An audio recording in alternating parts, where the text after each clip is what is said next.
provavelmente eu acho que é as mesmas, mas faz tempo que você não ouve, né? Mais ou menos assim. Vou fazer aqui uma poesia de minha poesia aqui. Peguei tudo que a sociedade me ofereceu. Escola pública, saúde pública, transporte coletivo. Esgoto a céu aberto na infância. Roupa que a minha mãe ganhava da patroa. Peguei tudo isso, bati no liquidificador e sobrou eu que sou nascido e criado no Itaim Paulista. Ainda criança, meu pai foi embora e nunca mais voltou. Com 13 anos, comecei a pegar trem lotado, trabalhei em vários subempregos, tive todo tipo de chefe patrão. Casei com Marisa Góes em 1998. Em 2000, nasceu meu filho Evandro e lancei meu primeiro livro. A literatura transformou minha vida. Hoje, tenho 20 livros publicados, organizei outros 15, tenho 2 filhos sem captar nenhum real, tenho uma livraria e um sarau. Sou um pai presente, promovo eventos, faço acontecer. Eu sou a literatura marginal.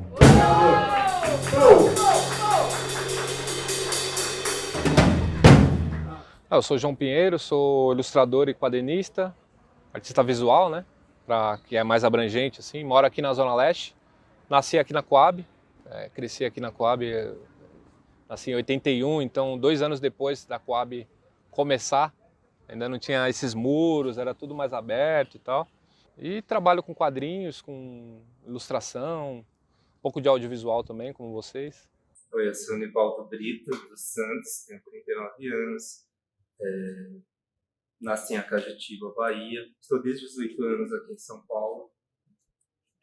Sempre morei na Zona Sul de São Paulo, inclusive. Nibrizante é uma coisa bem pessoal mesmo, né? Quando eu estava sendo alfabetizado, juntei as iniciais do Bri e as iniciais do Santos, e aí ganhou vida própria, né? Conforme eu fui publicando meus livros, e essa pronúncia mesmo, né? Nibrizante, né? Tipo, como se fosse uma pessoa, enfim, muito aérea, assim, não sei.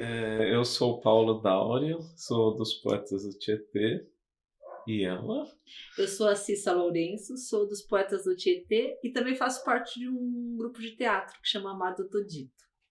Eu entrei nos Poetas através do Paulo, mas eu acho que eu sempre gostei de arte. Eu sou filha de comerciante, meu pai tinha bar, então quando eu era criança eu já ia servir a mesa já fazendo graça. Então, e sou uma pessoa de periferia, então na verdade eu sabia, sei lá, televisão, mas eu sabia que eu também já fazia as minhas graças, eu já achava que eu era artista. Em 2008, eu entrei nos Poetas do Tietê.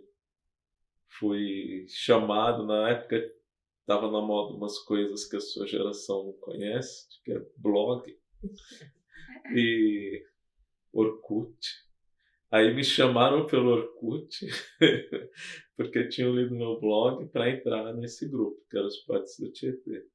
A literatura periférica, para mim, assim, começa com uma personagem fundamental na literatura brasileira, que é a Carolina Maria de Jesus, né? Eu e minha companheira, a Sirlene Barbosa, fizemos uma biografia. A Carolina foi uma das primeiras, assim, não foi a primeira porque lá no século XIX já teve Maria Firmina dos Reis, por exemplo, Luiz Gama, né, que são escritores negros também. Mas Carolina, no século XX, ali, na metade, nos anos 50, ela chutou a porta da literatura da elite mesmo, né, que é uma... Não, toda a ideologia ela é controlada pelos donos do poder, digamos assim. Então, existia uma barreira para que determinadas pessoas não expressassem a sua alma, como diz o poeta Oswaldo de Camargo, que é uma ação translocada para impedir que o negro se expresse, né? Que a alma do negro se expresse. Então, acho que isso também enquadra bem na questão da literatura periférica, né? Nossa, dizer as dificuldades de ser escritor periférico passa muito pelo Milton Santos, quando ele responde como é ser um intelectual negro, né? Ele fala, ó, ser intelectual no Brasil, né, já é estrito, né? Agora, negro ainda, é a mesma coisa em relação à literatura, né? Ser escritor no Brasil, quando saem as pesquisas, retratos da leitura, por exemplo, é sempre muito assustador trabalhar com limites de, né, materiais, não ter estruturas propriamente para você desenvolver, para você circular.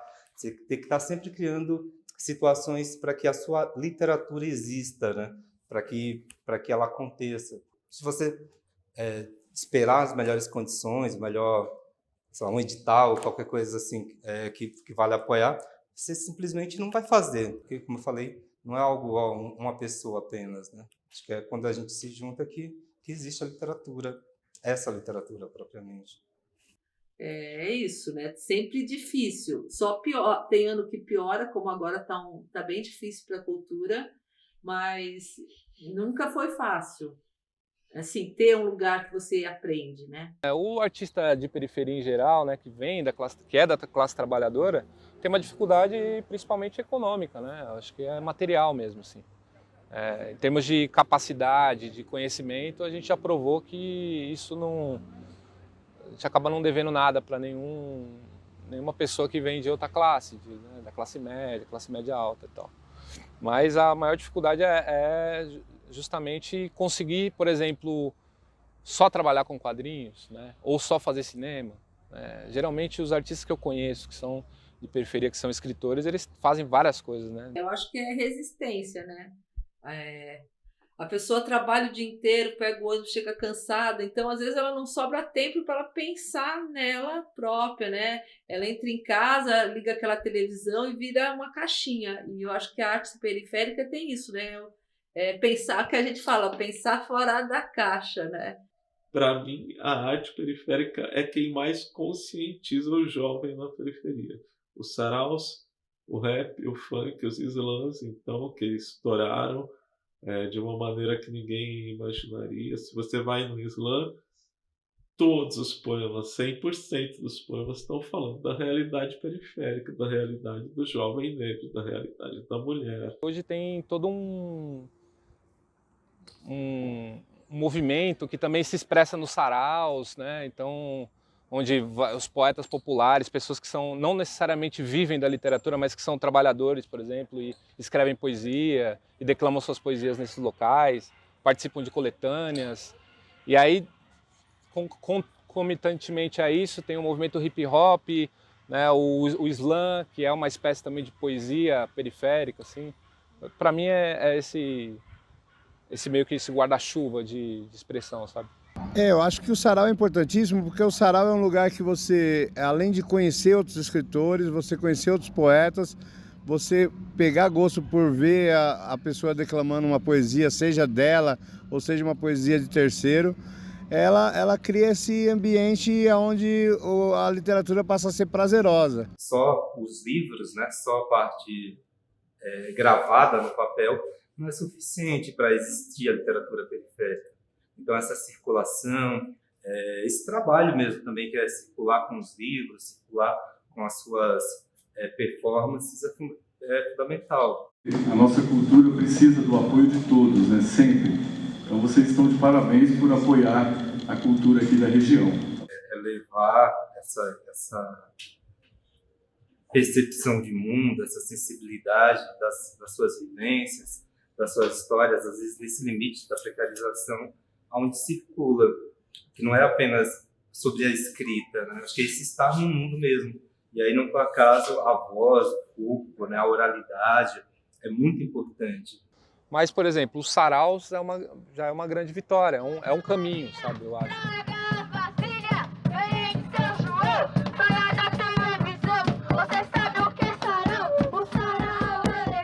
Tem esse desafio na própria periferia, né, que é trazer a literatura para a periferia. Eu acho que essa é o grande dilema, assim, de melhorar a situação econômica das pessoas, né, incentivar a leitura. Acho que é um drama nosso, mas que tem um caminho por aí. Então, para ter mais visibilidade, né, a questão da cultura periférica é realmente as pessoas voltarem os seus olhos, sabe? Dar uma chance, assim, tipo, não acreditar muitas vezes em preconceitos enraizados, né, de que achar que, por exemplo, os escritores periféricos vão falar de apenas temas voltados para a violência, por exemplo, para a criminalidade, né? Existem outras coisas, né? Existem romances, histórias de migração, né? Porque São Paulo é muito isso também. Carolina, por exemplo, é uma personagem fundamental para entender o Brasil, sabe? Você lendo O Quarto de Despejo, você entende muito do que são as favelas, né? Ela estava ali no início, as favelas de São Paulo começam na década de 20, 30, mas na década de 50 é quando explode a mesma coisa, que é essa coisa da migração. E a Carolina meio que tem essa função de quebrar paradigmas, sabe?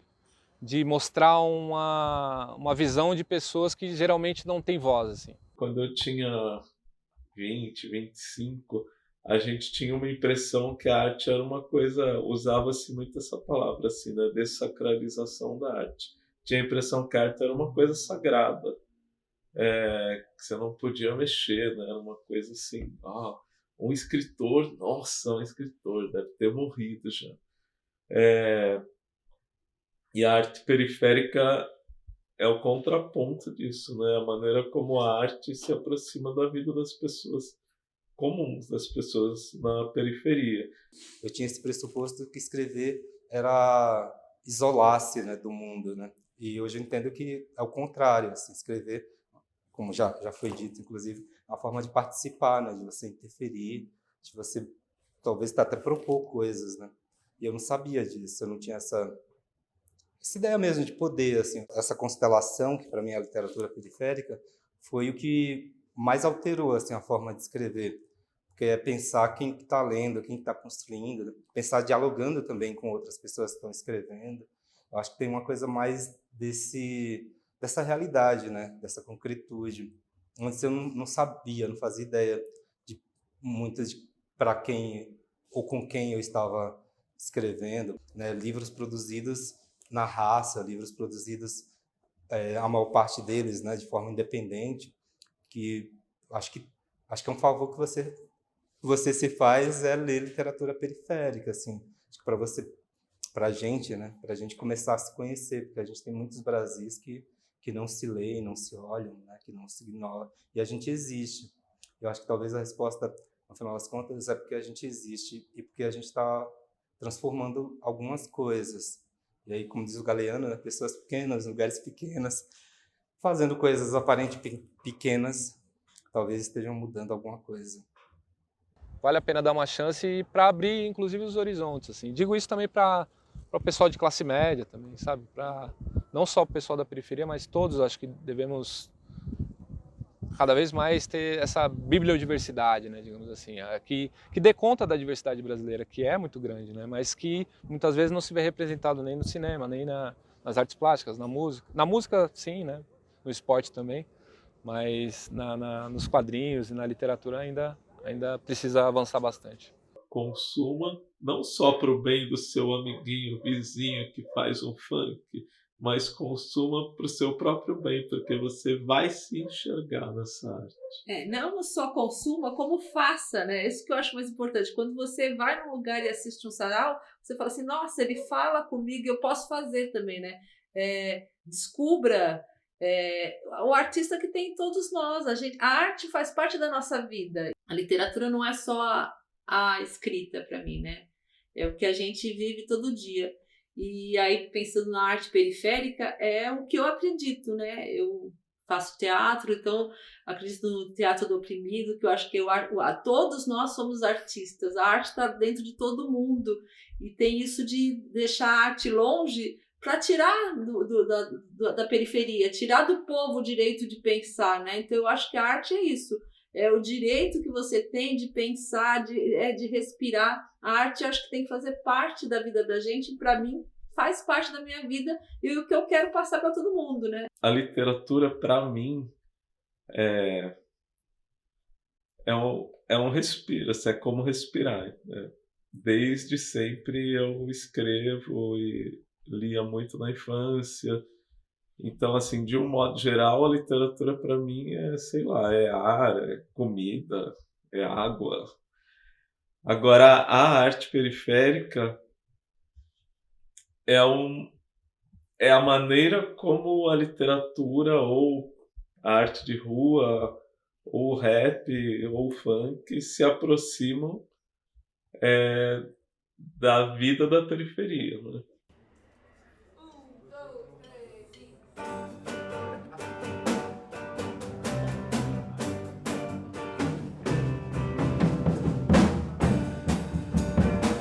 Eu decidi escrever. Então, assim, eu acho que a literatura é importante demais para a periferia, porque muita coisa é tirada da gente quando a gente vem da periferia, sabe? Os direitos, várias coisas são privadas, mas o conhecimento ninguém vai tirar de você. O conhecimento que você absorve, principalmente o conhecimento que vem através da literatura, é uma coisa que vai estar dentro de você e ninguém pode tirar.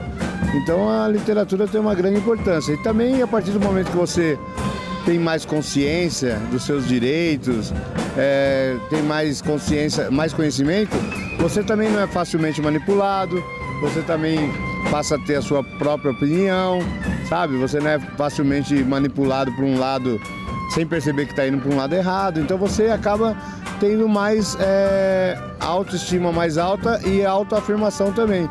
Eu sei o que eu quero, eu sei o meu caminho. Então a literatura faz tudo isso, assim, transforma a pessoa numa pessoa mais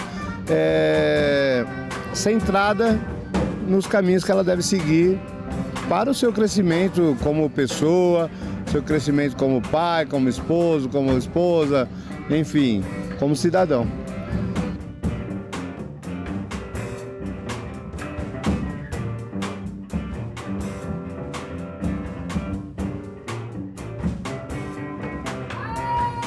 Não gosto de poesia complicada. Champanhe barato se chama cidra. Poesia simples se chama vida.